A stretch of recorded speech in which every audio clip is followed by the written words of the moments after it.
Right, anyway, enough of that. So, it's really weird that it's taken this long for the preview to start working. Anyway, everyone, hello. I am live. I'm here. You should have me. YouTube is just very weird. I don't know why.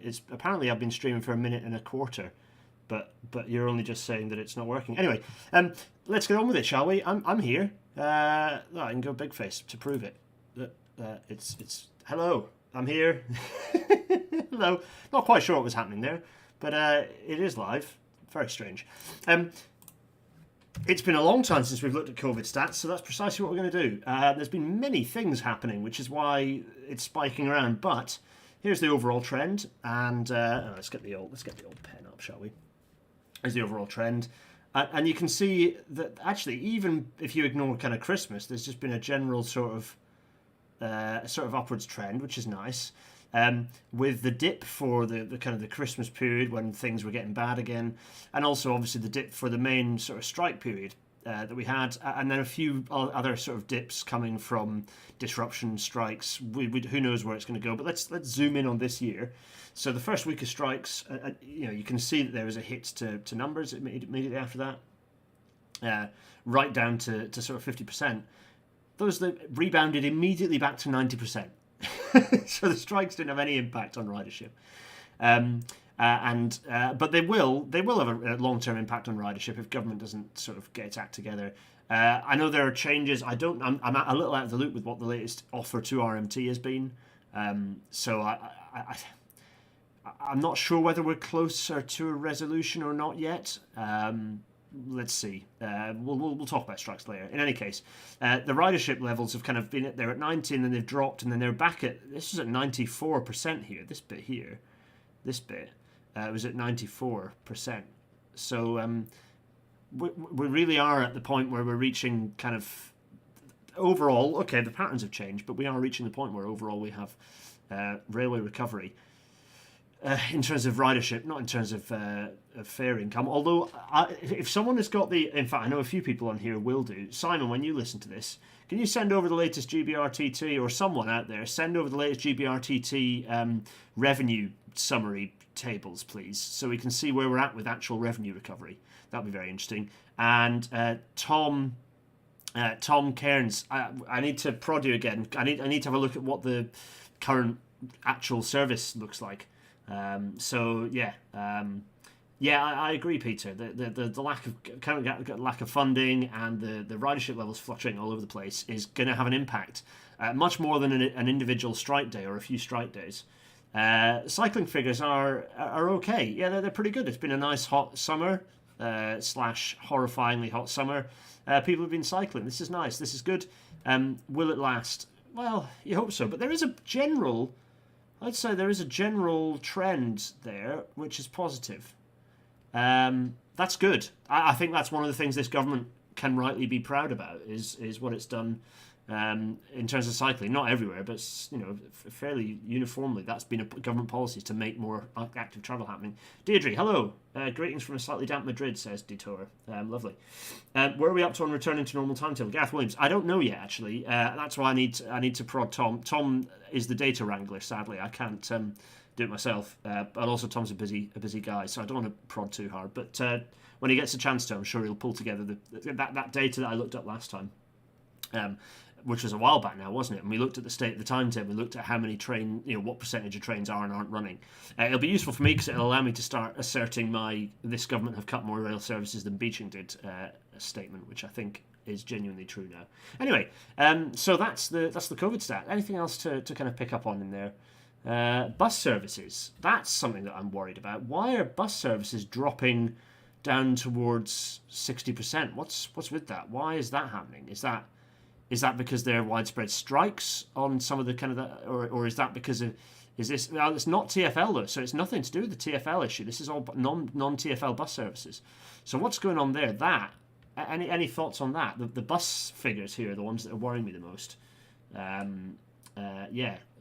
Really very worrying to see that downwards trend. Really, that there's kind of a bit of a step change down here as well. So is that a strike day? Is that when the strike started happening in There are no buses running in Merseyside at the moment, for example, and other bus challenges in West Yorkshire as well. There have been problems.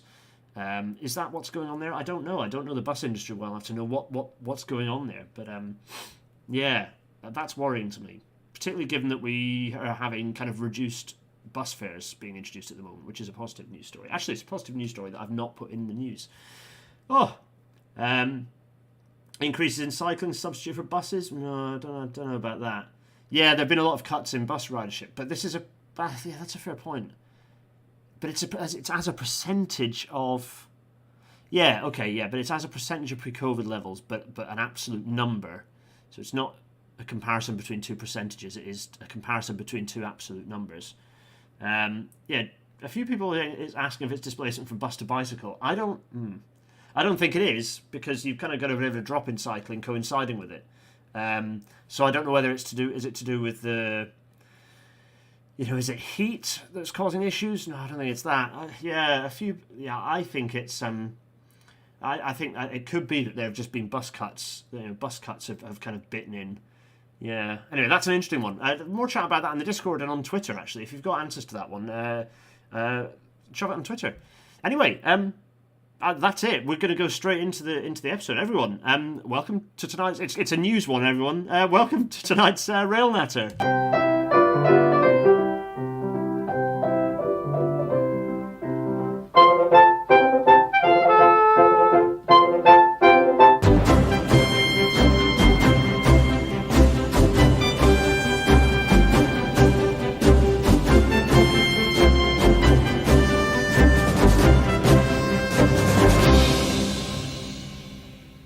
City 225 fading away in grand fanfare there.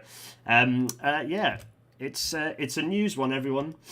And headlining our news episode today is the fact that why have they done this? There's a Pokemon event happening in London right now, apparently, according to Twitter of 5-10 minutes ago, and they've renamed the Dangleway, or at least they've Pokemon branded the Dangleway, which is, I don't care. I think it's understandable not to go OTT on branding other elements of the TFL network, but given that the Dangleway is ridiculous, unique, and stupid, it seems funny to me to rebrand it.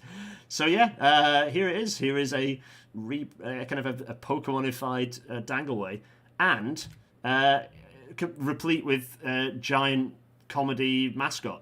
I don't recognize half of these Pokemon. I'm just behind the times on Pokemon and how and what they are. Give me a Machamp any day. Anyway, got to dangle them all apparently. So there we go. Anyway, right. So that's that. One other thing. This was an interesting. This doesn't really fit anywhere else, or it kind of half does. But it's there's some Twitter discourse about this at the end of July. People were talking about Greenbelt and the decimation of the UK's Greenbelt. And, Greenbelt is a stupid thing anyway. I don't agree with Greenbelt. Let's get my miniaturized face up in the top corner, by the way. We have the technology for this. Hi, everyone. We have the collapse of Sacred Greenbelt graphed here. Tom Saunders, data journalist, pointing out. And, as you can see, the green belt is not. There's no decimation going on. It's just a gentle reduction, and overall for people in audio only. So green belt is currently, I believe it's unlabeled. I'm going to go with hectares. So it's 1.5 million hectares of green belt. Does that sound realistic? Yeah, it probably does actually. It's a fairly fair amount. 1.5 million hectares of green belt, and it's still above 1.5 million, and it's reduced by what looks like a very small percentage. If it's even 1%, I would be surprised, but a very, very small reduction. Single figures percentages certainly. No grand decimation at all. And Greenbelt was just a tool for people. It's just yet another tool, like so much of Britain's economy and function, and the only bits of the state that were allowed to leave functioning. It's a tool to maintain house prices, because house prices, artificially high house prices, is literally the way that the British economy exists. And if that disappeared, and the gig was up on that one, and we started realising there was bricks and mortar, the whole economy would collapse in a way that it's going to this winter for different reasons. But anyway, so there we go. I thought that was fun to start with. Oh, where do we go from here? Why is this? My computer's being a bit weird. I don't know why. Is it because there's a thunderstorm outside and everything's static? Anyway, I've been seeing multiple pieces coming out.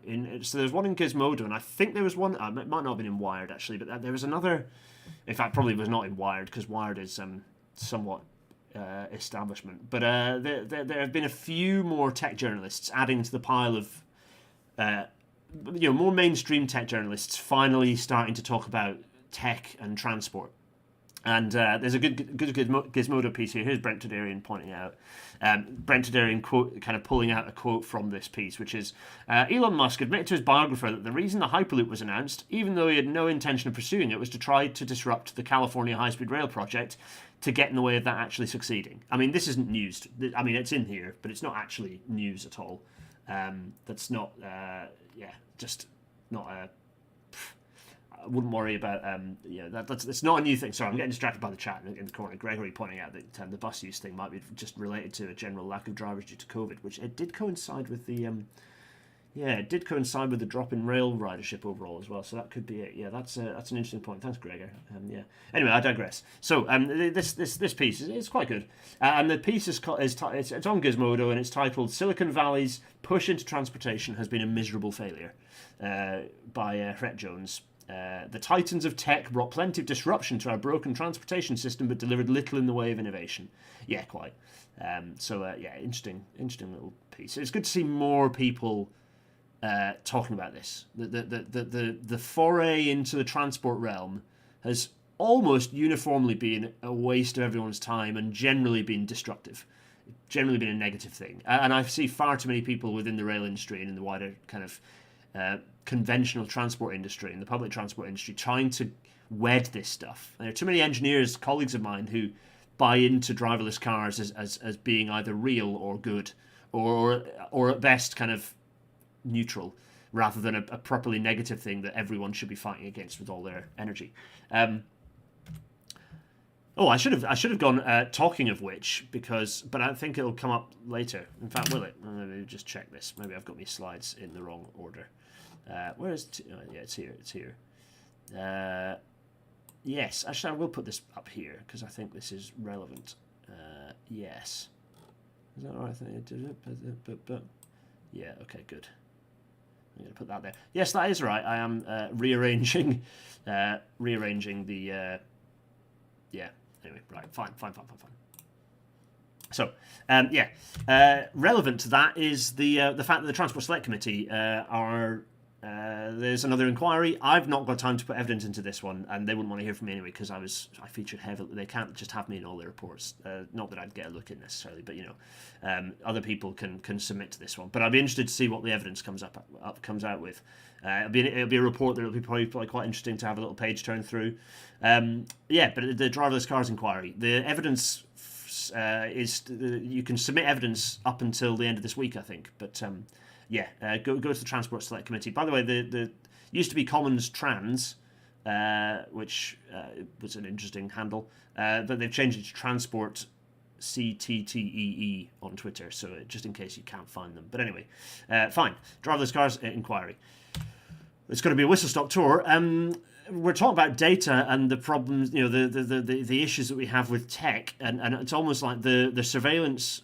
I mean, the surveillance state is not a thing the tech industry necessarily invented, or in Britain it was very much like it was a pre-New Labour thing, and then New Labour very much picked it up and ran with it hard, which is the kind of the British surveillance state, which we have one of the most surveilled countries in the world. Certainly have the highest number of CCTV cameras, or did until certainly did last time I checked the data. There's a bit of a yikes here for the British Transport Police. The Chief Constable of the British Transport Police, Lucy Dorsey, rejected criticism that the move would be Big Brother. That move being that a suggestion that officers could have access to Oyster card data to track suspicious rail passengers. This doesn't work, folks. This sort of start with. I mean, it's a bit like Winter Soldier. It's like that sort of thing. The reality is, this sort of data collection, it don't work. It's the same as data collection for people who might be benefits frauds. It doesn't work because invariably it just picks up irrelevant patterns. You have to have a person in there to check that the thing isn't bullshit. So you might as well just not have. Don't do this. Just this is not going to help. It's not going to reduce crime. You're just going to end up prodding greisers. It's just not. It's not useful. And it's just part of that bigger. So the point I was making was that yes, politicians have been Britain's been doing surveillance state for a long time, but the tech industry, California style tech industry, has very much enabled this by this drive for data's sake rather than having an end state useful kind of use of data. So yeah, a bit worrying. This is a big yikes. Anyone in the BTP, which I know there might be people affiliated with the BTP watching this, this is a yikes, folks. Push back against it. It's not good. Right, jumping sideways a little bit, let's talk about Kirby briefly. So the report, the RAIB report for the buffer stop collision at Kirby in Merseyside has been released. It was released, when was it released? It was released early, yeah, it was released a week ago, I think. And there are a few interesting things in here. Probably the most interesting is this I think is possibly this finding here, which is this number 2 one here, which is it comes back to the buffer stop rating bot, right? Which is that yes, it's all fine and good having your protective signaling systems, but in the UK at least, our protective signaling systems are not collision. They are not capable of guaranteeing zero collision risk at terminal stations. They do a great job of reducing the risk, but they do not eliminate it. And so this learning point from the RIB is a very interesting one. Train operating companies assessing risks at terminal platforms are reminded that TPWS will not intervene at all train speeds and is not fail-safe, and cannot totally eliminate the risk of overspeeding in such platforms. So it's a very important one to pay attention to. And yes, Rate My Buffers did indeed tweet about this a day or two ago. Interesting report released, as ever, well worth a flick through. I don't think we'll do a page turn of it, but it's certainly one to kind of keep an eye on. What else? We're kind of bouncing around before we get our teeth sunk into the kind of the big red meat. We're going to stick with a few kind of odds and sods and loose ends. More trams in Brum. Brum's just finished hosting the Commonwealth Games, right? Which is generally was a good thing, although it is also just like a weird, like, we did colonialism on you countries. Isn't it nice for you to now... there's some weird stuff about Commonwealth Games. But anyway, generally, like, great. Some fun stuff going on in Commonwealth Games, fine. Birmingham is an awesome city, and I was very pleased to see Birmingham kind of getting a chance to shine, mostly. But the new Edgbaston extension of the West Midlands Metro opened. That was way back. This shows how much news we've been collecting. I kind of copy and paste Twitter links into a big Google Keep note, and then pull them out into this. Is how I do the news. And so feel free to chuck me stuff during the week when you think I might be interested to collect it and add it to the news. Because normally I will try and do these as a precursor to regular episodes, but there have been so many that have piled up, and it takes a little bit of time to set these up. So many have piled up that I thought I'd do a big catch-up, hence why we're here. Good, fine. There's some trams running. It's forming the first public service from Edgbaston to Wolverhampton. That's exciting. This is good. I'm pleased about this. I'm looking forward to when the trams reach out to Dudley. That'll be nice because it's currently a real pain in the backside to get out into the Black Country proper.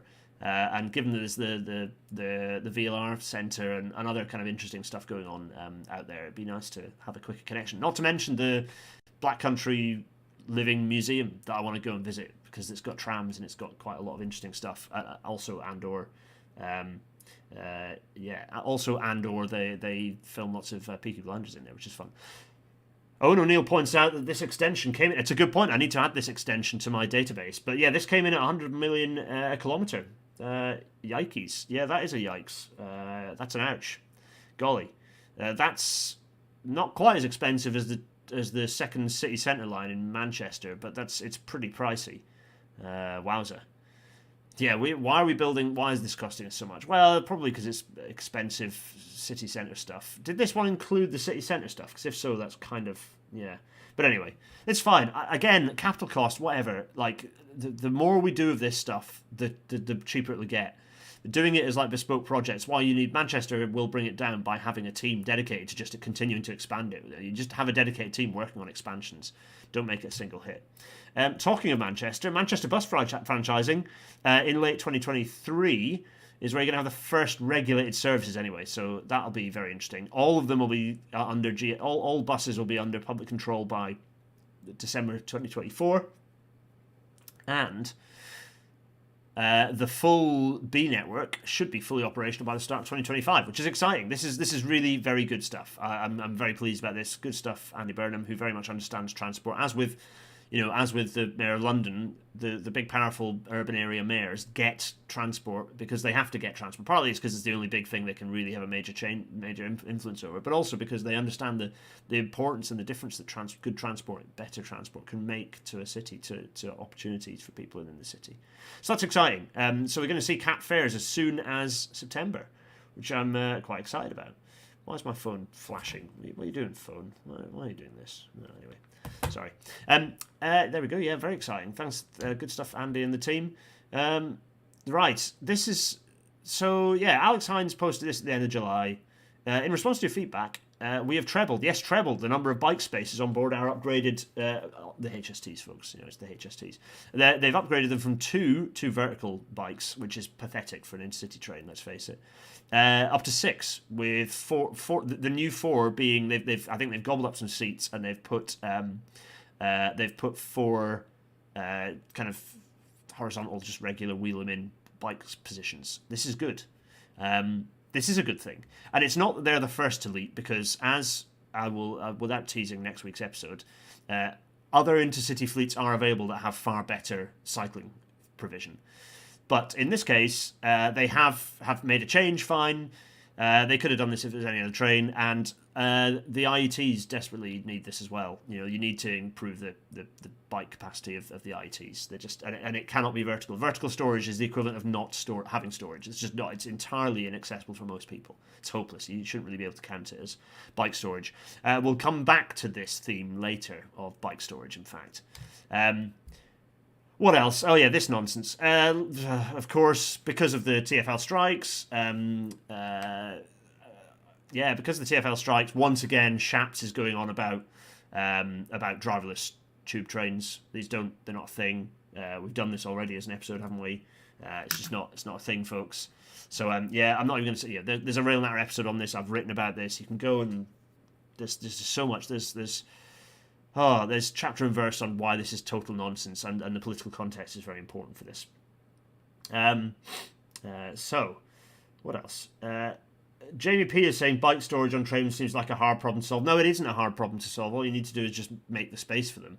It means that you reduce the number of seats on the train. But if you don't have a service that's designed only just to be full, if you're designing your train system for like 110% loading, rather than designing your trains to be about half full and then building the capacity upwards like that, then you're never going to have enough space for bikes, because you're always going to be prioritising seats.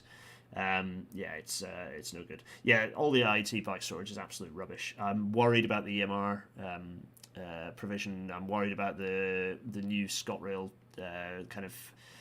trains and what their bike storage will have. It can be done because the Hitachi intercity trains that run between Edinburgh and Glasgow have quite good bike capacity, so that it can be done. Anyway, slam doors have luggage cars, yeah, but they're slam doors and they're horrible. They're a disaster. So we don't need to bring back old trains to be able to fit bike storage. We just need to make their space for bike storage. We don't need there to be luggage cars. We don't need there to be all this sort of stuff. We just need to put bike storage into trains. It's not rocket science. Again, next week's Rail Natter. Spoiler alert. What other nonsense? Oh yeah, this nonsense too. This is right. So we've got two stupid things. This is Shaps, by the way. This nonsense and this nonsense is all about Shaps. It's all about Shaps weirdly wanting to keep the job. It's very dangerous. This is dangerous because he wants the job so much. You have to be really worried about. Like, he is an awful transport secretary. He is immeasurably worse than Grayling. Just absolutely no question in it. And the fact that he wants to continue doing it is very worrying indeed. So this is why he's done this stupid bicycle number plate rubbish, which will never work. The DFT have done analysis showing that it would inordinately expensive for no good reason. People pointing out Boris is, there's no prime minister, so ministers are going absolutely bonkers. Yes, quite. So Yeah, this, and if you want a bit of analysis on what the hell is going on with this, then John Stone of The Independent has written a really nice little read that I'd recommend you go and pick up. It's a very easy little read, but it goes into a bit of depth as to why on earth he's doing that, and explains that it's all about posturing, because the one thing this government, as I've alluded to, the one thing in transport this government has done that's all right is cycling provision, and pushing hard on councils to make more cycle provision happen, to improve cycling infrastructure. That's actually really good. And that's not cheered up a lot of Tories. There are a lot of unhappy Tories about this particular fact. And one of them is probably, well, in fact, both of them are currently running to be against each other to be the next PM. Has it even been confirmed yet? When do we find out whether it is or is not? It will be Liz Truss. Anyway, neither of them. They're obviously doing a lot of red meat stuff, and Schatz wants to appeal to that because he wants to keep his job. And in fact, there are some other hints within this piece that John picks up about how much this guy, Schatz, our special boy, wants to keep holding on to the role of Secretary of State for Transport. Worrying stuff. Anyway, what else? Oh, talking of chaos. Meanwhile, while all that rubbish is being bounced about, driverless tube trains and bloody bike number plates, Britain burns. We have just absolutely enormously high temperatures that obviously happened a few weeks back. This is, crikey. I mean, just breaking the 40-degree mark is wild. Nearly 35, we didn't quite reach 35 in Scotland, but 35 degrees in Scotland is also wild. Hawarden, shout out to the Hawarden Massive in Flintshire. I've been doing quite a bit of railway work around there recently. 37 degrees busted in Wales. That's just wild. That's just anyway, not good.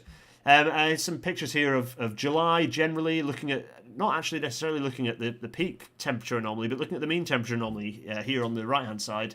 And you can see that it's pretty widespread, and it maps onto how much of Britain currently looks brown. So this is not good. Also down here on the left hand side of this picture is again, you see we've got the percentages of this is percentage. It's now sadly, sorry, my Wacom is squiggly. Right.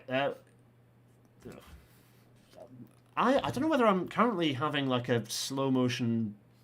There, that's better. I don't know what's wrong with me at the moment. My mouse feels like it's jittering around all over the place, and my Wacom. I don't know whether I've like hit my UID drivers or something hard. Anyway, this is now 1991 to 2020 rather than 1981 to 2010 as it used to be. So it's moved up, which actually means all of this looks a little better than it used to.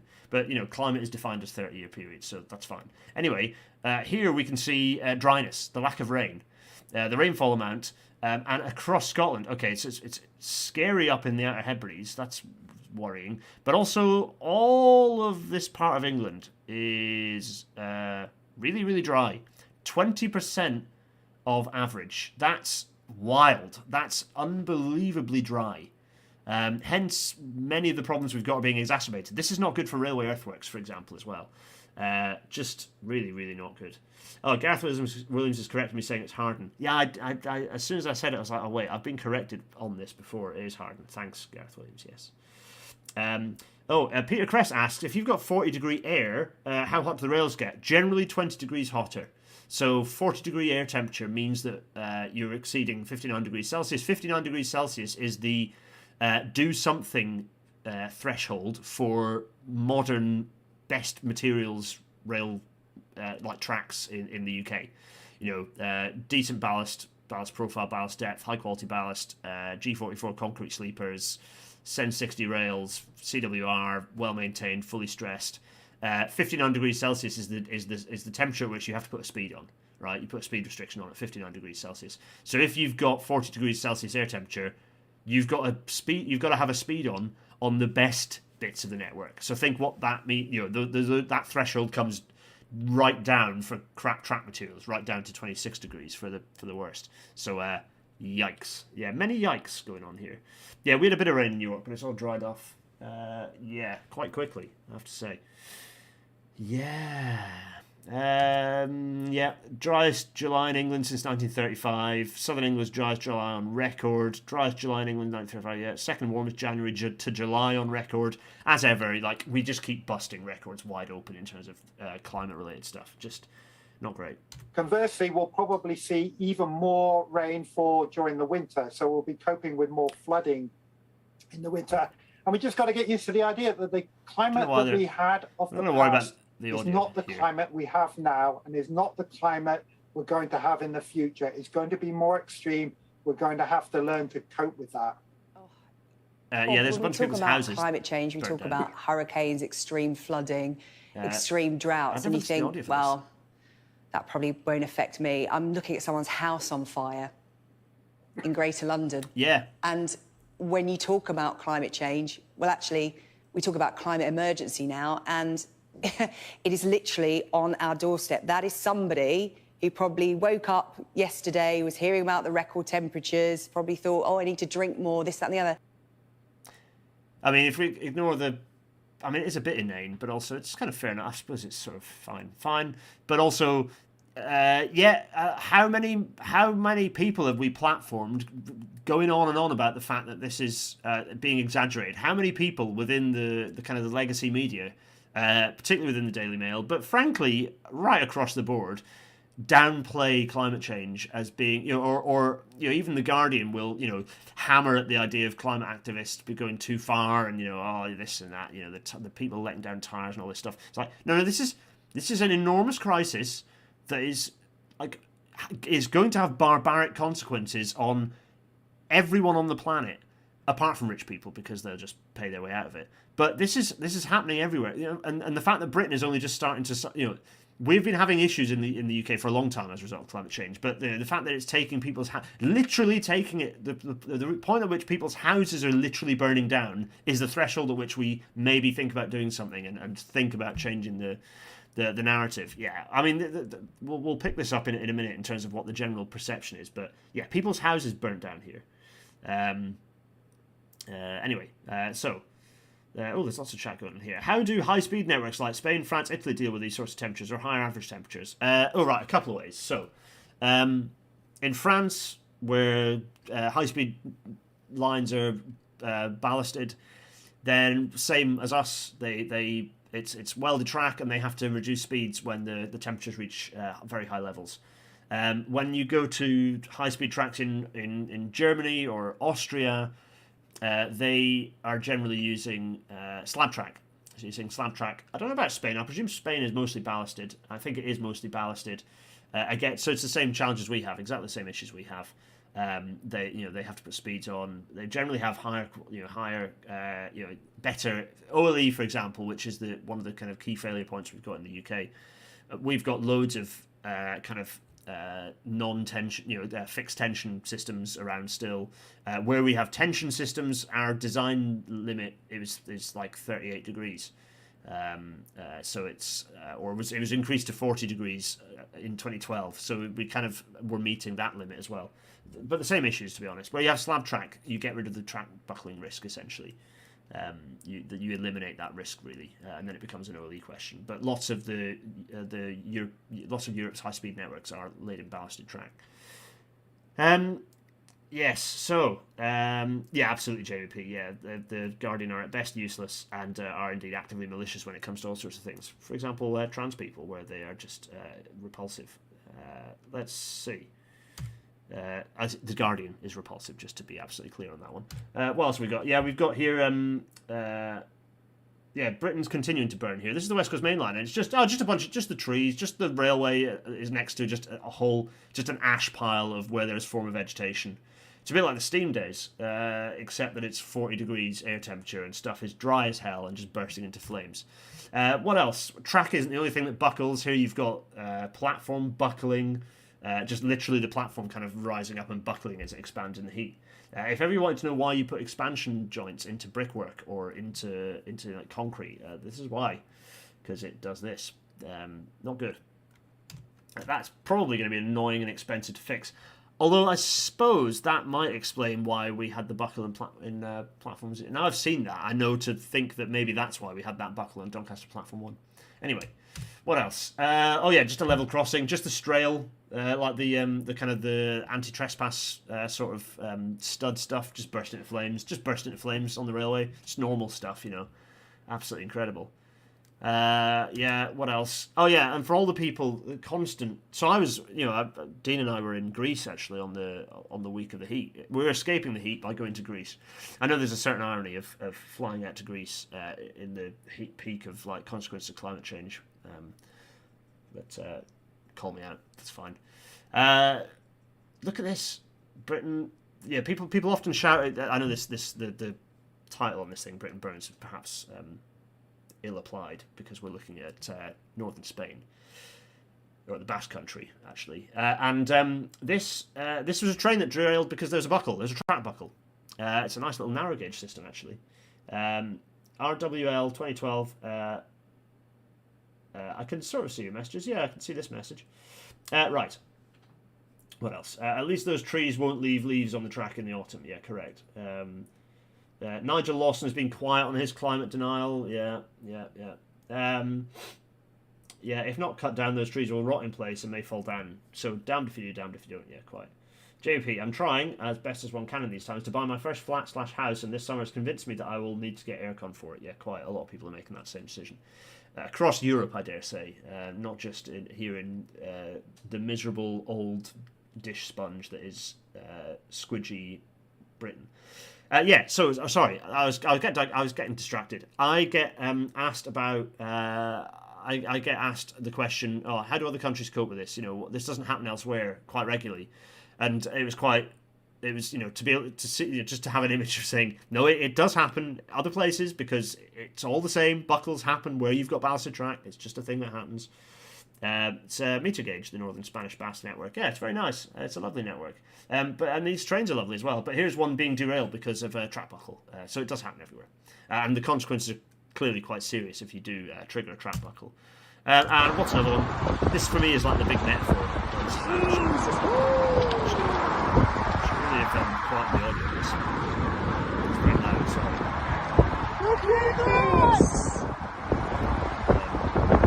I have never seen anything like that in my life. Look at it, it's all going up.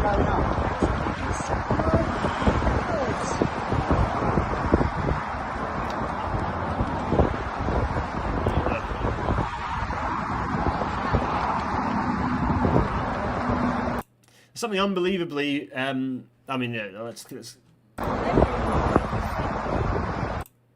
There is something. This for me was like the most epic. Like the most like on the nose this is the most on the nose sort of image for the problem here is that we have a motorway full of cars and huge high temperatures and just the road all the vegetation on one side of the road just burning, and all the cars just continuing to drive and absolutely nothing changing, no one kind of paying any attention to it whatsoever. That pretty much for me is the metaphor. Have people realize that this is bad? Like, don't do this. And I know, like, it's not. We're talking about mass systemic change, so that people have the opportunity to not travel by car. Massive systemic change. It's not. This is not an individual choice situation, folks. This is a government's need to go. Oh yeah, we need to reduce the number of cars on the roads by 50%. That's the level of like insane change that we need, and no government is interested in doing it, and certainly no government in the current circumstances where the government is actively seeking to shrink the rail industry. It's just baffling, absolutely baffling. Let's skip on from that. And what's funny is that pretty much that week, the government released its its jet zero strategy, delivering net zero aviation by 2050. This strategy is absolute and total bobbins, like just total bobbins, absolute junk, just junk science, junk nonsense. What was I looking up recently? I was looking up the A3. Was it the A380? I was looking up, and I was trying to work out what the hell is happening with the A380, and realised, in fact, there's one here. So this is funny. This aircraft here, specifically this one, this project was cancelled during COVID. It was just cancelled outright. This is a project to try out new. Actually, was it this one? It was actually no. It was another one. There was the A380 one is still running. It was one with a BA 146, wasn't it? That I think was running with a new engine that was going to be kind of attempting to reduce emissions and kind of an electric engine. And it was just cancelled. And this is the case. Lots of big projects have just been entirely cancelled related to reducing the emissions of aviation. Many because they're just totally non-viable, and most because the aviation industry is like, oh no, panic, reduce people travelling. Oh, we don't care about the projects like that. That was just basically us greenwashing our industry. Let's cut those because they cost money. And you know what about this report? Well, as Josh Gabatis pointed out, this is about the sum total of what the UK's 83-page Jet Zero strategy has to say about cutting the number of flights people take. Instead, aviation will be allowed to expand, and the government hopes that biofuels and zero-emission aircraft will save the day later on. Here is the single sentence. Our analysis shows that the sector can achieve Jet Zero without the government needing to intervene directly to limit aviation growth. I mean, it's... I cannot... It's just... I struggle to achieve anything other than sort of. It's just wild. I cannot fathom it. You know, it's this, and it's not about lucky people like me who get to go on holiday. That's okay, not great for planetary emissions. But actually, the main issue we've got is all the domestic flights that we still have. There were 170 pre-COVID. There's still 130 flights between London and the Scottish Central Belt every day. Not a single one of those needs to be running. All of them just need to be. The government just needs to go. Oh no, they're gone. They're axed. They're not a thing. That's what needs to happen. Will Labour do it? No. The Tories absolutely would not do it. We need to close London City Airport. That should not be an airport. It doesn't need to exist. Crossrail has absolutely rendered it redundant. It was redundant before, but Crossrail has eliminated its need to exist. Those should not exist. Battery-powered planes are never going to work. Hydrogen-powered planes aren't working anytime soon. It's just the technology to provide any sort of zero-emission aircraft is simply not going to happen before 2050, and it's very unlikely to happen before the end of this century. It's just not happening. Far more important is that we reduce... There's so many flights that don't need to exist if we just built the right infrastructure in the UK. But even before that, if you just get rid of those flights altogether, people will flood onto trains more. They will flood onto... which is a problem because, all of our north-south trains are full again already. LNER, 120% ridership from pre-COVID levels. Absolutely full, totally rammed. Lumo, way rammed, full of luggage. People would take the train more if there were more seats and if the fares were more reasonable.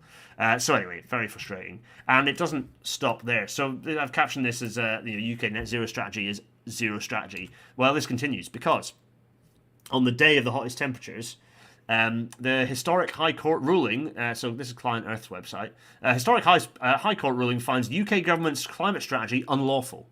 In a landmark victory for climate justice that comes as the UK faces its hottest day on record, the High Court has ruled that the government's net zero strategy breaches the Climate Change Act.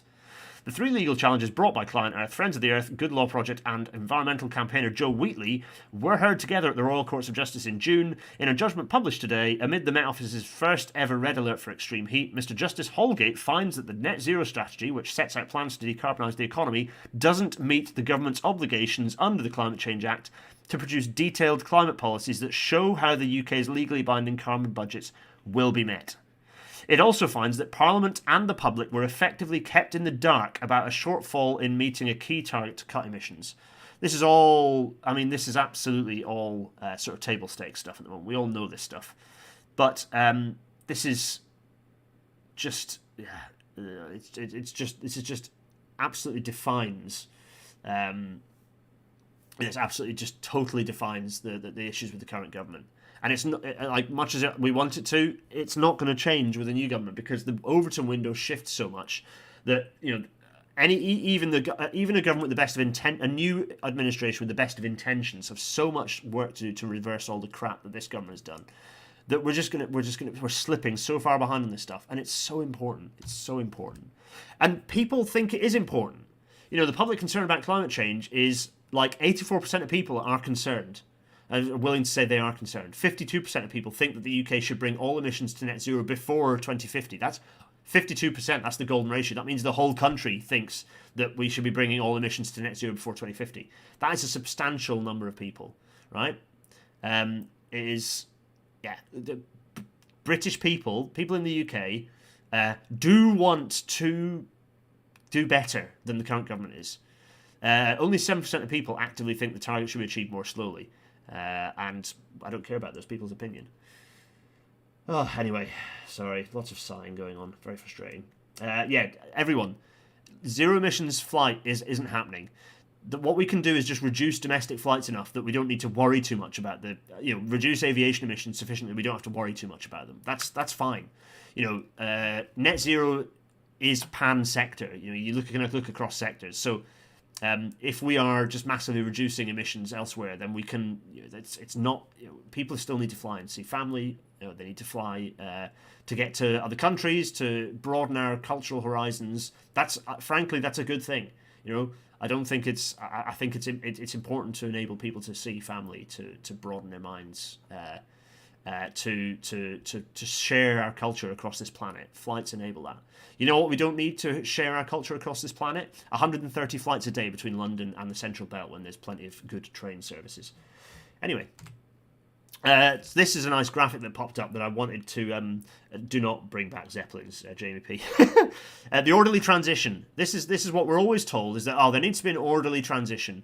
And here's with the help of Hawkins' warming stripes and some general kind of key moments in climate history, you can see how good politics has been at capitalism rather has been at transitioning us away from and reducing our overall emissions. Here are parts per million is the actual graph there. The colours are, of course, the Hawkins stripes. So they're global average temperatures, and you can just see 1979, First World Climate Conference.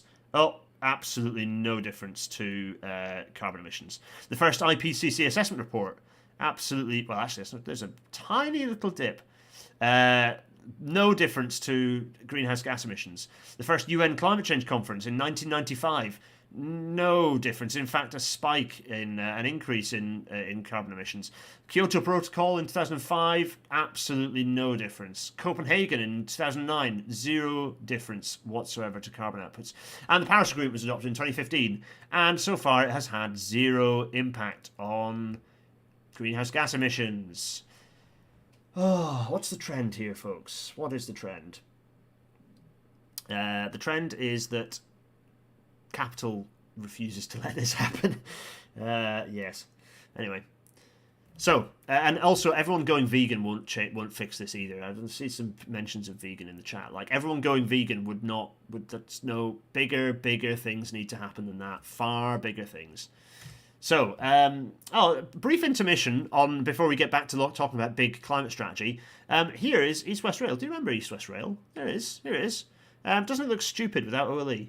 This is a 125 mile an hour railway. Dead straight lines here. Lovely kind of high quality railway being built without OLE. It looks stupid because it is stupid. It's incredibly stupid. Just very silly. And talking of East West Rail. This guy. Look, first of all, some candidates I know have come out and said, look, we'll have 20% across the board. Everyone, sorry, guys. That's not the approach I'm taking. What I'm saying is we'll have a fiscal star chamber and we'll look at all of the £1.2 trillion that the government spends of your money each year. And I'd be very surprised if there are not a few billion that can be saved in order to fund... What would you cut from your transport budget? I would take East West Rail. And why haven't you done it already? Well, I haven't had the opportunity to be You're the Transport Secretary. You could have easily done it already. You could have gone to Rishi Sunak and say, I know you want to cut spending. Here's one way you can do it. I've done that in other ways, but you just asked me a question what I would do as Prime Minister, and I'm telling you. I would cut East West Rail on what's called 2 and 3, so this is the second and third tranches of it, it would say £3 to £5 million straight away. Not HS2 though. Well, the thing about HS2 is it is really genuinely being built. So cutting it now would leave massive tunnels under large parts of the country. Are you committed to net zero, the 2050 targets? Yes, I do think we have to get to net zero, but I don't think... Oh, my God. What a guy. Our special boy Grant Shapps here just barbling on. Pretty shocking that he's just saying rubbish again, as ever he does. He's a despicable piece of work, isn't he? He's just a dismal human. Worst kind of guy. His like condescension. He's constantly just condescending everyone he's talking to. It's horrible. The idea of, firstly, he's talking about, he just has absolutely no interest in if he's cutting railway projects, then he obviously transparently has no interest in 2050 in net zero. Also, exactly, like the idea that cutting all these things saves money, like the idea that you cut a load of things that make the economy work better. Productivity is a chronic issue in the UK, and like a key tenet in why our economy is such a load of absolute wreck. And one of the fundamental gaps is that we have awful public transport infrastructure. It's rubbish. It's absolute rubbish. The most important public transport infrastructure that we could have, which is suburban connectivity, we have among the worst suburban connectivity in the developed world, certainly in Europe. Just hopeless. We have great long distance trains. We have pretty good rural trains. Those aren't the really important ones. We've sacrificed that suburban connectivity for the long distance services, and rural services, fine, they're important, they're a lifeline, but they are not the things that are critical to the broad economy. The suburban connectivity into our major cities is. And he's talking about cutting major projects that will, again, help relieve that, help enhance the connectivity outside of London, regional interconnectivity, and also his hypocrisy in saying, HS2 is being built. What did we just look at the pictures of? What's that then? Wild. Just a dismal creature. Right, back to this net zero strategy. Here he is. Here's Shapps. This is fresh off the press today, backing a £200 million dualling scheme. A few junctions being upgraded. New dual carriageway, 5.5 miles, which is a very expensive bit of road. For no good reason. The reason the DfT are having to hunt around for more assertive reasons to justify this stuff, and the one they've picked in this case is safety. Of course, the way that they could improve safety is by putting average speed cameras in. That would make all the fatalities go away. We have plenty of evidence of that now. Average speed cameras work incredibly well at getting rid of fatalities. They just work. They just immediately make the road safer. So you just put average speed cameras in. Put 50 mile an hour average speed cameras in, and all the fatalities will go away. Also, you'll improve capacity on the road because all the traffic will move at a consistent speed and actually have a decent through flow. So, the dual carriageway ain't going to fix that. The reason for this is because a load of local Tories want there to be a big bypass, and this will form part of it. But this is just, again, just nightmare policy. Just the worst possible, most stupid shit being proposed here. Firstly, new civil engineer, you've broken my subscription. Just because I was late paying my ICE subs doesn't mean you should deny me my entire subscription this year. I'm going to have to speak to them. But here's Rob Hackerman writing about the RNEP, the Rail Network Enhancements Pipeline, which has now reached, well, it's more than 1,000 days. It's nearly 1,030 days without a single update. Just zero update to the whole... So this is the whole rail industry has no idea what's going on. Entirely behind closed doors. Zero idea what's going on. Wonder why that might be. It's more of this stuff that I talk about with government by press release, isn't it? Anyway. Talking of which, we're talking about this kind of chaos strategy. We have, rather than delivering TRU as it was originally proposed, because of the Integrated Rail Plan has now broken TransPennine route upgrade because it's converted the TransPennine route upgrade into an enormous, arguably over-spec'd project. Because the TransPennine route, rather than just upgrading the signalling and electrifying it, they're doing and then there's some sensible grade separation, fine, but they're doing an enormous amount of work to try desperately to get the fast speeds out of this, rather than just turning it into, there'd be an uplift in capacity by electrification and by improved signalling and by a couple of junctions being remodeled and by a bit of foretracking. In the meantime, while you then build NPR properly, right? While you build the new TransPennine high-speed line. The TransPennine route, like that route via Huddersfield, the Huddersfield line should be a suburban high-density railway eventually, not a high-speed line, not an intercity railway. So the fact that they are now expanding up to nearly 12 billion quid TransPennine route upgrade is, and they're that it's not good news. It's going to delay that project. It's going to delay completion of that project. Indeed, it's originally supposed to be, originally no, it was allegedly supposed to be 2024 completed, and now it's been pushed back to 2041. That's a yikes. Yeah. So not good. And this is interesting. So this is Liz Truss. This is Rob Parsons and Daniel O'Donoghue at the Northern Agenda picking this one up. So it's a good little steal from them. But it's important that we pick this out. So this is Liz Truss saying that she will build Northern Powerhouse Rail.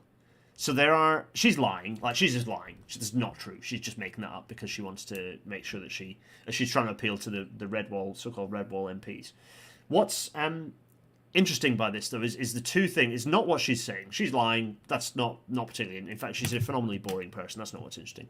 What's interesting is two things here. Firstly, the knowledge that, or the awareness clearly within multiple people within the Conservative Party that the IRP, the Integrated Rail Plan, is not delivering Northern Powerhouse Rail. That's the number one interesting thing here. The number two interesting thing here is a clear awareness that delivering more than the IRP has promised, so actually delivering that new high-speed line across the Pennines, is a good thing. So a knowledge that the IRP is not delivering the new high-speed line across the Pennines, and that the new high-speed line across the Pennines is actually a good thing, that's interesting. Liz pretending and lying that she's actually going to deliver it is not interesting. That's table stakes. But this is interesting. The fact that this is the discussion within the Conservative Party is quite interesting. Christian G is saying, to be fair, she doesn't know if she's lying yet. But she is lying because she has no personal intention of pursuing this project. She's just saying it as a thing. Yes. It's a bypass. You have to build bypasses, Mr. Dent. Yeah, absolutely, Tom. Yeah, quite.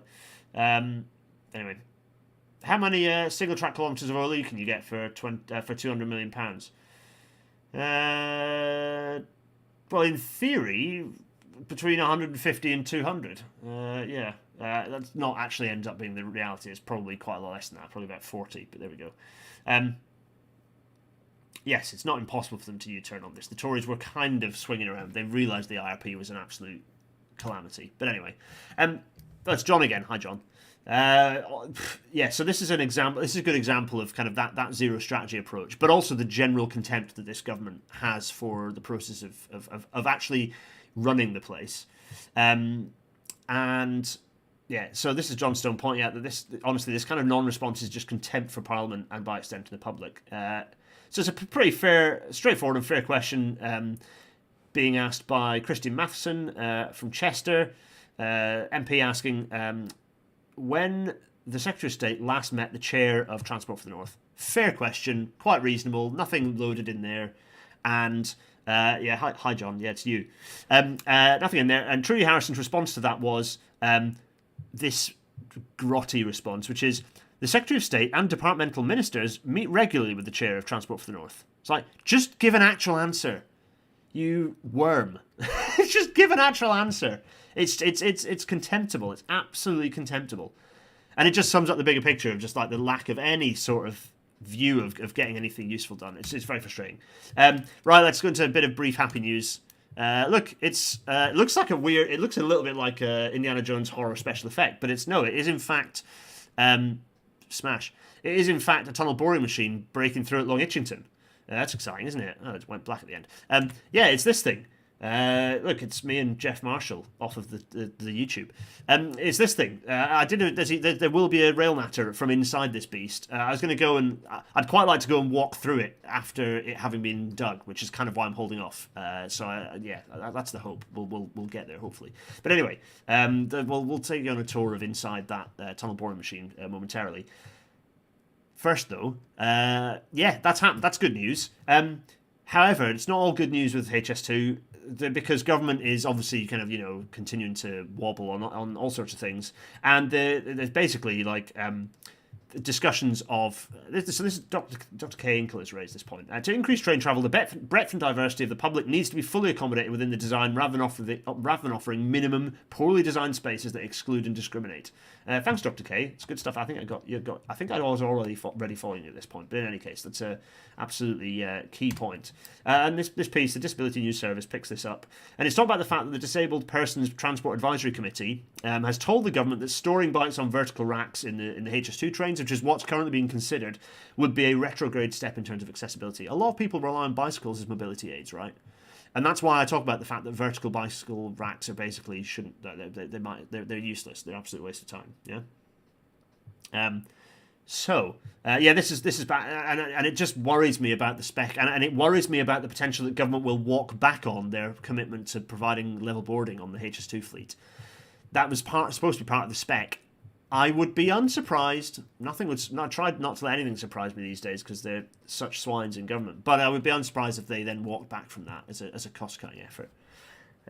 Very frustrating. The use of the racks is apparently being given serious consideration, even though they would increase the need for assistance for disabled and other passengers who want to bring bikes on board. Yeah, really not a good state of affairs. Talking of HS2, Will Hayward from Wales Online? Crap, I think Wales Online. Anyway, from Wales. Will has done some really good digging and also had an interview with the Chancellor of the Exchequer, possibly. Who knows? He's not doing anything. But Nadeem Zahawi. And Will challenged him over the decision to class HS2 as an England and Wales project. Absolutely right that he's challenging that, despite the fact that none of HS2 is in Wales. They ended the interview after Will pressed him on it. This is a really good thread. Go find it. You can go find the thread. Just find Will's thing or just search the text that's in the tweet you can see here. It's a good thread to read through. And Will doesn't drop into the mistake of saying that HS2 doesn't benefit Wales. He rightly is drawing the fact that, as we did in our episode, this episode, does HS2 benefit Wales? The answer is yes, it does. But that's essentially irrelevant to the fact that Wales is getting no Barnett consequentials at all from this. And it kind of comes back to, this is a really key point. Don't make up stuff about HS2 because you'll undermine a very important point. If we jump to this is the key point, pulling out of that episode, actually, the key point is that Westminster analysis predicted sizable HS2 benefits for Scotland, and they gave Scotland 10 billion quid of a consequential, right? So despite there being benefits, they gave a consequential to Scotland, right? The reality is that Scotland will see significantly fewer benefits than Wales from HS2. It just gets the fast trains. There's no capacity release, and arguably there are restrictions on capacity as a result of HS2 without the new infrastructure being built in Scotland. Wales, Westminster analysis has predicted no HS2 benefits, and in fact has predicted for Cardiff there would be a disbenefit. That's not true, by the way. The analysis is horribly lacking, but that is the government analysis. Yet they classify HS2 as an England and Wales project and give Wales no consequential. The reality is that Wales will see significantly greater benefits than Scotland from HS2, but that's not why Wales hasn't got a consequential and Scotland has. It's because the Barnett formula is an entirely political tool that you can very easily just dodge it, flout it. Some interesting. Remember to at me for questions because I find it easier to catch it in my peripheral visions. But let's briefly pause because there are a few questions.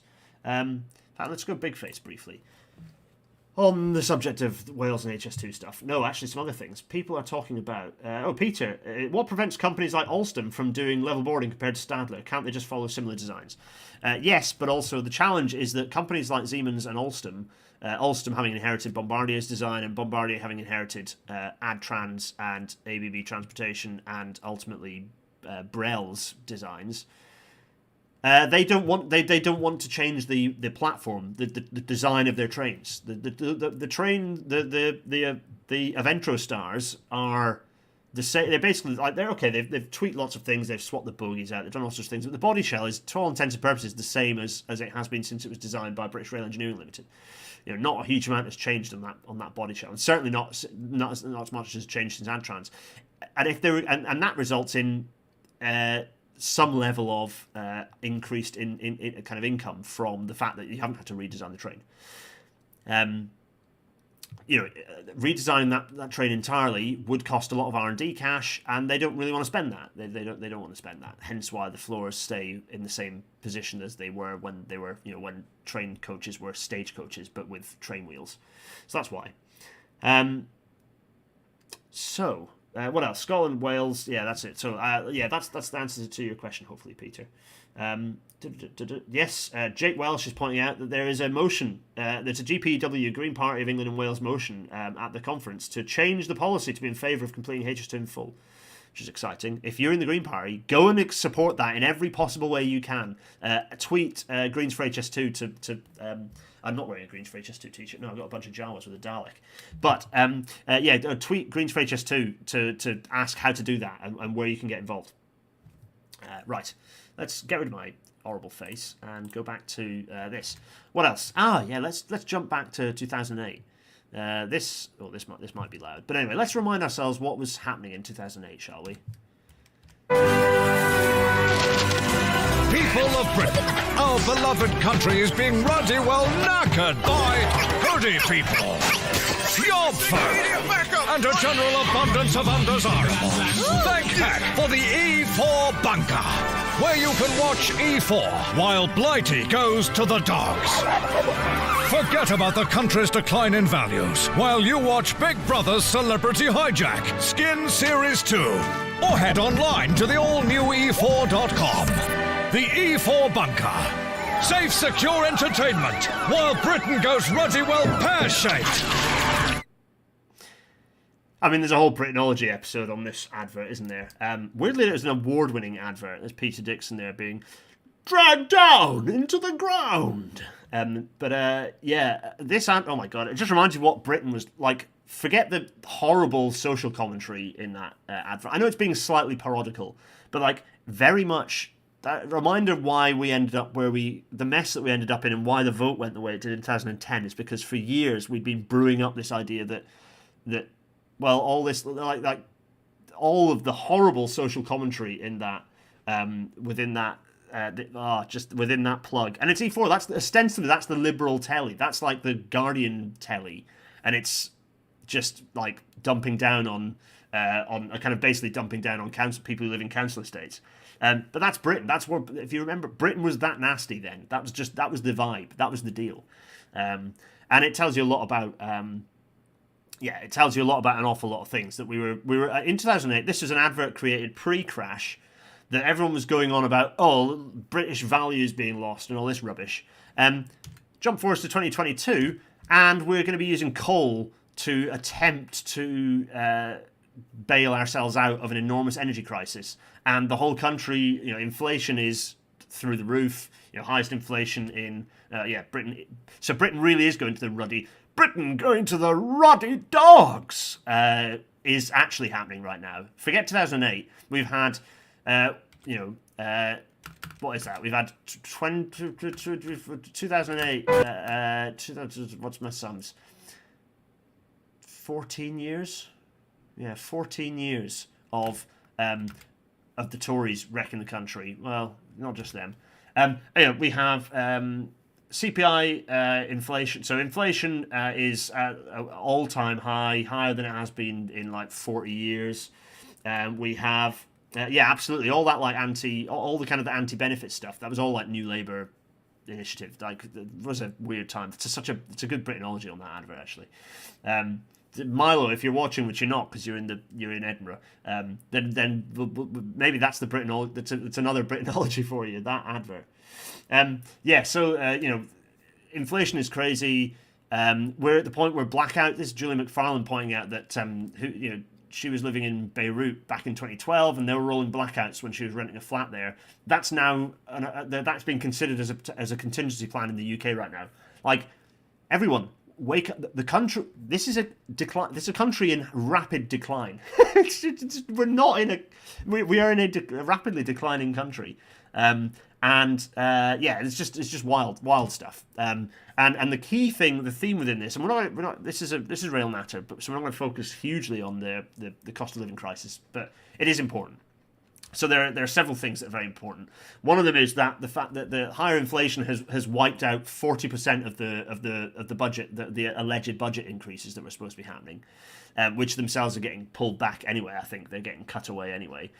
So to fully compensate, Department's Treasury would need to stump up more than $8 billion this year and about $18 billion in each of the next 2 years, which is frankly not that much money. So they just should, but they won't. Another thing related to this is here hopping back to TfL and looking at the funding of TfL. Oh, this actually is a slide that I definitely should have put up next to the driverless trains thing. So it's slightly out of place, actually. It's not quite relevant here. In any case, here's TfL's lost revenue related to the kind of the fact that government funding has also evaporated. So there's been a there we are. So what's that? Let me just read this. So, passenger revenue so the difference between actual it says divided by budget, but I don't know if that's right. Basically, you can see there's passenger revenue has actually been increasing every year, and is predicted to increase quite substantially next year and continue to increase on TfL. But the so is that the budget? Right. Okay, yeah, that's the budget is 5.1, 5.4, 5.8, 6.5. The actual was in 2021, it was only 1.5. So it's 5.1 was the budget, and 1.5 was the actual. So eventually it'll catch up, but it's taking a while. And so there's the revenue this last year, or sorry, the year before last, was a loss of 3.5 billion, 2.3 billion the last year or up to this year, and the plan will be 1.5 billion for another 2 years at least. So government funding has not met this by £1 billion, and by kind of like it's not meeting this. So this is the kind of the TfL issue. This is definitely the slide that should have been next to the driverless thing. But anyway, it's interesting to just look at it. I thought it was an interesting. Josiah Mortimer pointing this out. Just some interesting numbers as to the problem in the TfL. Right. Anyway, let's jump back to the Britain going to the ruddy dogs. Simon Evans here of Carbon Brief, picking up some a good thread, kind of highlighting some of the issues here. So, bills are going to be more than £5,000 for people, which is the highest in over 50 years relative to income. 2/3 of households are going to be in fuel poverty. Like, it's a thing that I'm much as it doesn't feel like it, because like I'm not in a way that I can just randomly afford everything. Like, we have to save, we have to be sensible with money. I'm in like the top 20% of earners. I don't earn a huge wage. I'm on a kind of fairly, I'm on an all right wage as a senior engineer, but I'm not being paid a large amount of money. And as a household, neither of us, Dean's an academic, we're not. And yet, we're in a serious high level of earners. We're in the top kind of the second highest decile of income. Everyone who's earning less than us is in a worse state. We're going to be suffering horribly this winter. It's going to be really difficult. We're going to have to really tighten up. Budget's going to be really difficult. All of the people who earn less than us, who have household incomes less than us, are going to be in such the idea of that, like the enormous misery that's incoming this winter. People are going to be on the streets, and not just on the streets because they have been kicked out of their house because they can't afford their rent or the mortgage. The political offerings are very interesting here. This is like the costs here are about £193 billion is how much home energy is going to cost, which is bigger than the defence budget. It's bigger than the education budget. It's nearly as big as the health budget. It's just an enormous amount of money. It's a crikey. So you've got this sort of this kind of set of boxes here, kind of pointing that out. This is all the different rises. So the increase in summer 2022 added 64 billion to the cost of energy. Then it was by October 2020 by October 34 billion, predicted to be then by January 23 it'll be 47 billion, and by April 2023 it will be another 21 billion coming, which kind of adds all of these adding up, piling up to reach 193 billion quid being spent extra in energy. Just quite something. So this is the 193 billion quid in total. Sorry, the 64 billion is what it would have cost in summer last year. The extra 34 billion then is this summer. So if we capped it this year, that's an extra 34 billion that the country's having to spend on energy. And then if we jump to the percentage of sort of looking at how much household income is being spent, it's jumped from being around so kind of all home energy of gas and electricity. You've got all home energy, home and vehicle. If you include the vehicle costs, jumping from around about 5% to nearly 15% of household income being spent on kind of energy, which is it's just going to be absolutely chronic. It's catastrophic.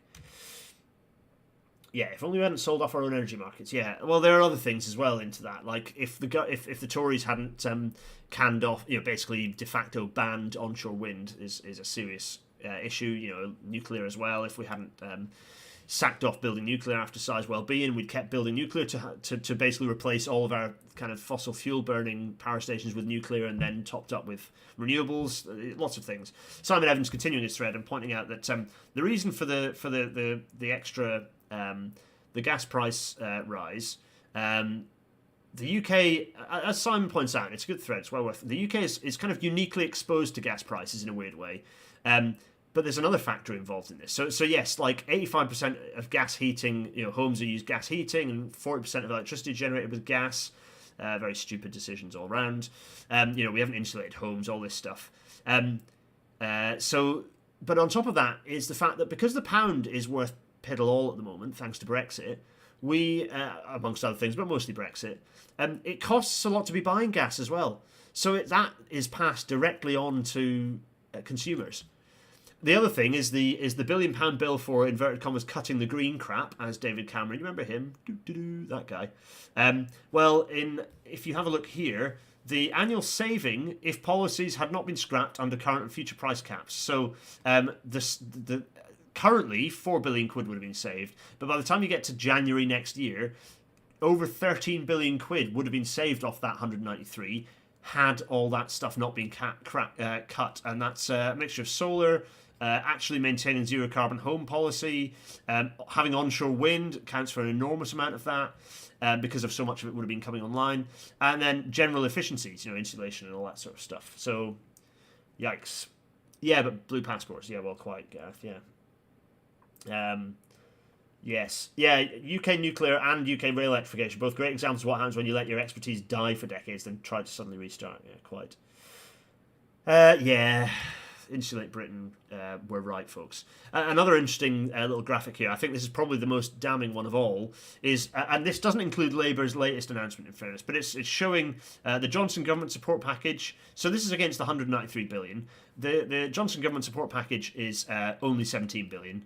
The green and social levies are only 4 billion. Liz Truss's national insurance contributions cut is only 7 billion.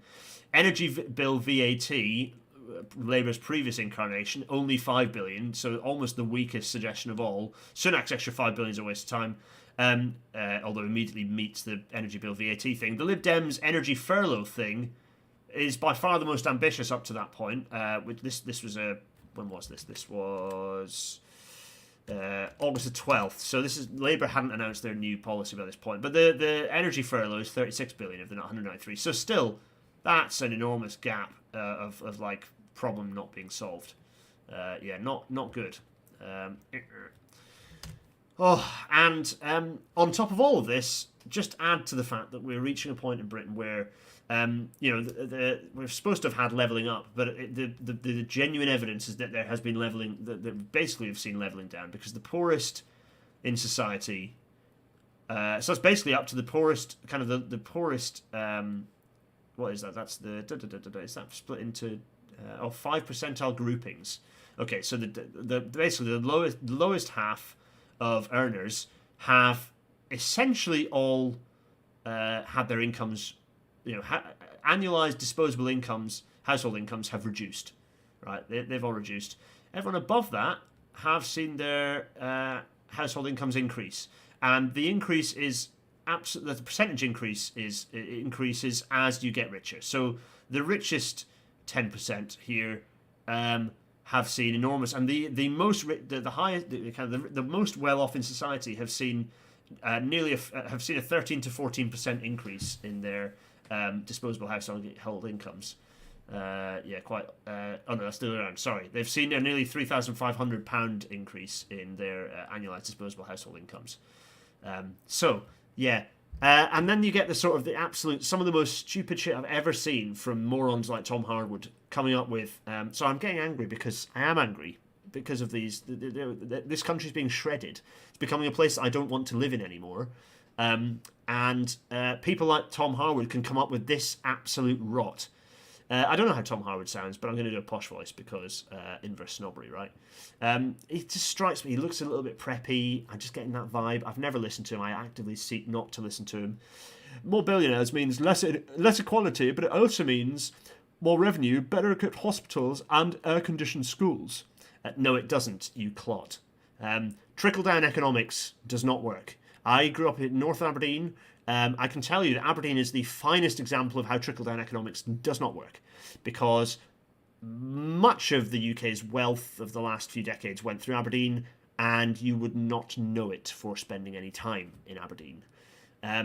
Also, the science points out that that's absolute rubbish. The economic consequences of major tax cuts for the rich. Let me just read this abstract out because it's well worth listening to. By the way, this is relevant to transport, it's relevant to the environment, because you don't solve climate change if you have social inequality. You just don't, because the richest in society just will continue to do what they do. Continue to fly in the private jets and pollute everywhere. The last 50 years has seen a dramatic decline in taxes on the rich across advanced democracies. There is still fervent debate in both political and academic circles, however, about the economic consequences of this sweeping change in tax policy. This article contributes to this debate by utilising a newly constructed indicator of taxes on the rich to identify all instances of major tax reductions on the rich in 18 OECD countries between 1965 and 2015. We then estimate the average effects of these major tax reforms on key macroeconomic aggregates. We find tax cuts for the rich lead to higher income inequality in both the short and medium term. In contrast, such reforms do not have any significant effect on economic growth or employment. Our results therefore provide strong evidence against the influential political economic idea that tax cuts for the rich trickle down to boost the wider economy. Trickle down economics is bollocks, folks. That's the conclusion there. Just not great. Anyway, oh yeah, and then I did a little poll that concluded at the start of the week, and the general feeling, okay, in quite a small pool of a frankly very one-sided Twitter following, but yeah, pretty much the general feeling is that vital services should be in public hands. And it's funny that a lot of people are like, oh no, but you can, I have discussions with people like, oh yeah, but the government can't run public services. They can't run energy. They can't run electricity. They can't run water. It's like these things were run by the government until like 1990, like gas, electricity, water. Until very recently, they were all state-run, and it was fine. Like, actually, more strategic stuff happened.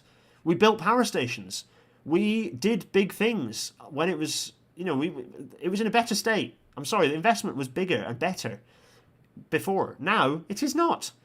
So anyway, yeah, absolutely. There's just absolutely no place for any private involvement in running utilities. And yes, I count railways in amongst that. But anyway, meanwhile, the Ford report was out, and I'm not going to talk about the Ford report. Go listen to Trash Future about the Ford report. But I was no Corbynista. I'm not a Corbyn fan, but indicative of like when radical politics and a political party becomes fairly democratic. There's a grassroots movement within the party to do social democracy, to do fairly uninspiring social democracy, but nonetheless to do social democracy, and the effort that was undertaken to stop that from happening it's just enormous. Here's John picking out the fact that anti-Corbyn Labour officials covertly diverted election cash to allies and away from winnable seats, finds the Ford inquiry, amongst other things. And also, the party is collapsing in on itself. 100,000 members losing. The only reason I've not left the party is because I can't actually log in to delete my membership. So they've made an enormous loss. Also worth pointing out that under the previous version of the Labour Party, they not only did they start making a surplus of cash because of bringing in loads of new members, they also paid off about 25 million quid of new Labour debt. So we talk about responsible, adults in the room politics, and this lot have managed to bin the party's finances, which is pretty spectacular. Anyway, enough about that. Strikes. Here's Moyle Lothian McLean picking up the fact that Royal Mail workers have voted in favour of a strike. The National Education Union is talking about the fact that a strike is imminent. We have the UCU balloting for strikes. We have got, Felixstowe port workers are going to strike, which is going to be hilarious because they're going to deny Britain its treats, and that'll be, wowza, it's going to be quite something. 21st of August, it's incoming. I'm going to be in Serbia at the time. I shall watch from a distance and shake my head. Yeah, you're right. I'm going to cancel the direct debit, Jamie. That's the way to do it. Anyway, strikes are happening. Lots of official strikes are happening. Anti-strike laws are pretty rigorous in this country. Lots of official legal strikes are happening. Tell you what is not happening is all this rubbish about unofficial strikes. And this is what we titled the episode. And we're going to conclude. And hopefully I'm going to finish by past. Sorry, John. I know it's dragging on. Anyway, unofficial strikes. Passengers use it. So Grant Shapps tweeting about the same time, so a bit later in the day, but both on the same day, which is the 31st of July, which is indicative that this is a DFT line that's being fed straight to Avanti West Coast. Basically the same wording being used. Avanti saying, due to unofficial strike action by train drivers, we're expecting multiple short notice cancellations. Grant Shapps saying, unofficial strikes, passengers using Avanti, blah, blah, blah, I should expect disruption. Something about made-up rules. The archaic rules from 1919, he didn't put any citation about that. He just made that up. Like, no one knows what those rules are. I mean, working on rest days is voluntary. Actually, the unions have been fighting to make Sunday not a rest day, to just make it part of the rest of it. So, again, lies. Unions are now stopping drivers volunteer. This is just rubbish. It's just absolute rubbish. We must modernise rail, he says, while cutting rail horrendously. This is bad. And then Avanti dug in, a week later, kind of continuing to say severe staff shortages, current industrial relations climate, unofficial strike action. So, unofficial strike action. Why are they saying it's unofficial strike action? Well, they're lying, of course. They're just that's the line they've been fed by the DFT. It's the holidays, so staff are less willing to take up, to cancel leave days and work. Also, everyone's got COVID, and there are lots of people more people are off on. I think it's like 11% of the workforce is currently in Britain is currently off on long-term sick, more than ever in history before. We have a chronic overemployment problem in this country. There are way too many. We just don't have like this. We have no people available to do work. Far too many people who are trapped into contingent work or rubbish jobs that they are just kind of like 0 hours contracts and things that they can't really escape, because if they escape it, they don't pay the rent. Aren't willing to advance up the working chain and work their way into skilled jobs in the rail industry, for example.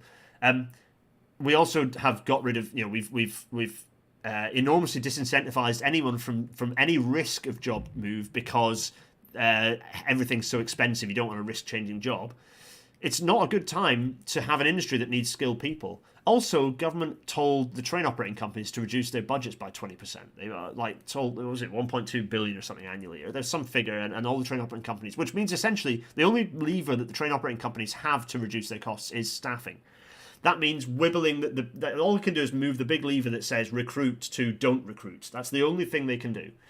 And that means that they don't have enough staff to run the train service. And it means that Avanti's service, so theoretically, we had the In-City episode when was it? Last time? No, the time before, talking about the fact that the West Coast was the flagship service for Britain, is now being turned into a skeleton service. Horrifyingly embarrassing. Just absolutely wild.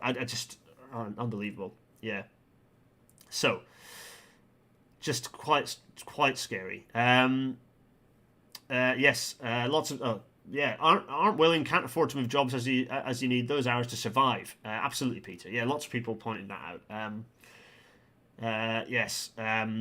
Paddy is disagreeing with my point about the debt being paid off before. Yes, outspent, no extra money. Sorry, Paddy, that's not what the evidence says.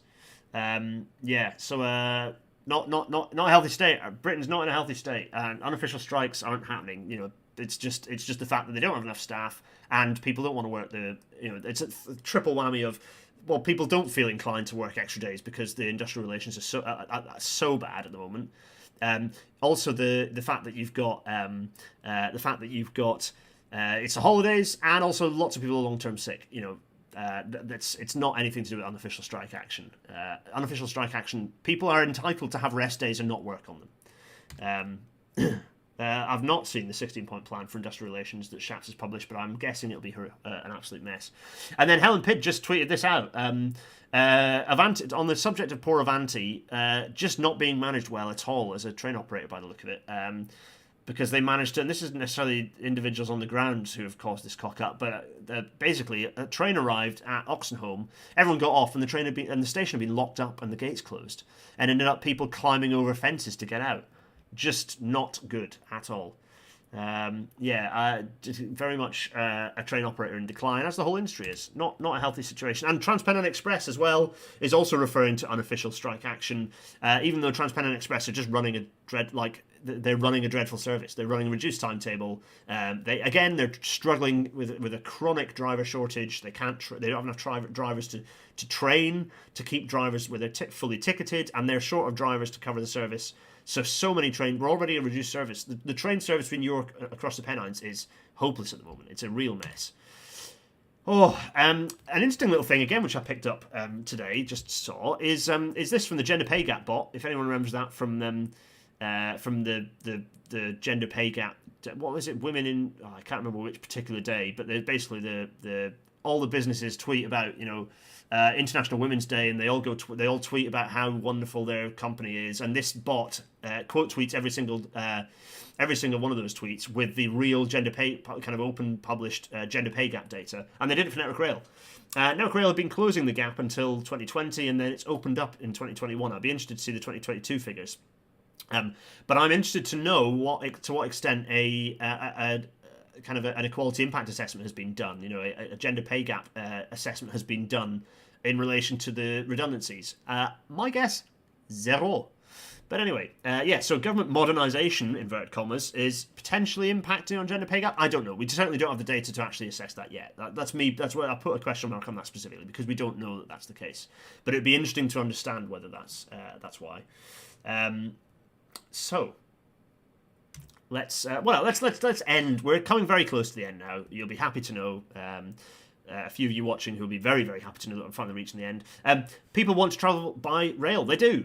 Paul Prentice and I were quoted in a nice chat in the I paper, which I know is a Murdoch piece, but anyway, is it? I think it is.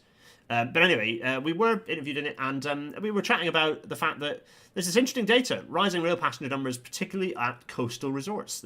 Railways are driving a seaside boom. Around the UK, particularly around the English sea resorts. It's hard to tell for Scotland because Scotland weren't publishing numbers because boo. But anyway, so Scarborough's hashtag winning 52% increase on pre-COVID levels. St Ives 45%, Sheringham in Greater Anglia, kind of on the Greater Anglia network, nearly 50%. Bournemouth 50%. Skegness and Llandudno, 20%, big jumps in kind of ridership on services to the coast. People want to travel by train, and indeed, I got quoted at the end. Rail expert and campaigner Gareth Dent, that's me, apparently. So I said the surging demand for travel to seaside towns shows negative assessments of the future of the railways is short-sighted. I might have to impersonate myself again. If we simply make railways better, there's an enormous amount of latent demand, he said.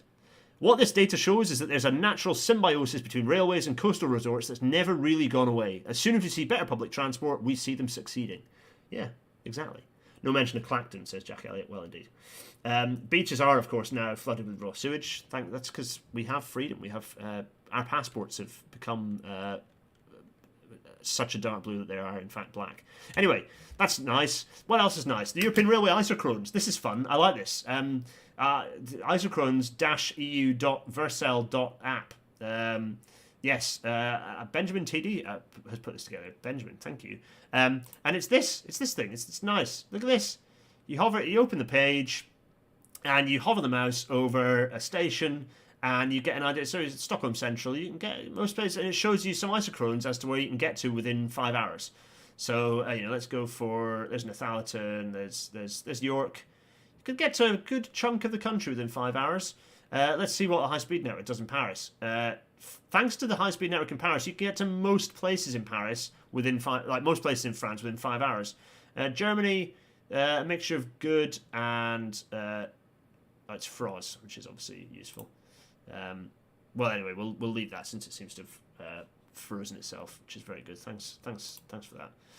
It's a good website, probably. It is good. It's good fun. You have a play on there. I asked for a thing to be done, which is to turn that into a heat map to show the best and worst connected places, because then you can use that to drive actually deciding where new infrastructure needs to be for railways.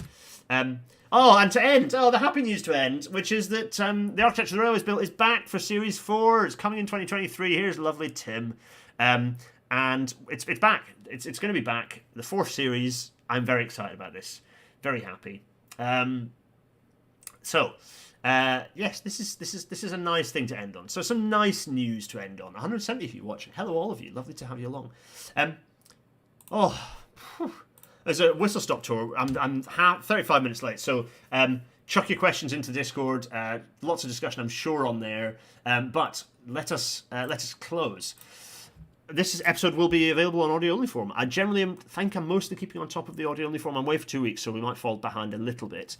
So the audio-only form, go listen on all good podcasting platforms. Please do, if that's the sort of thing you enjoy doing. And thanks for listening if you have been.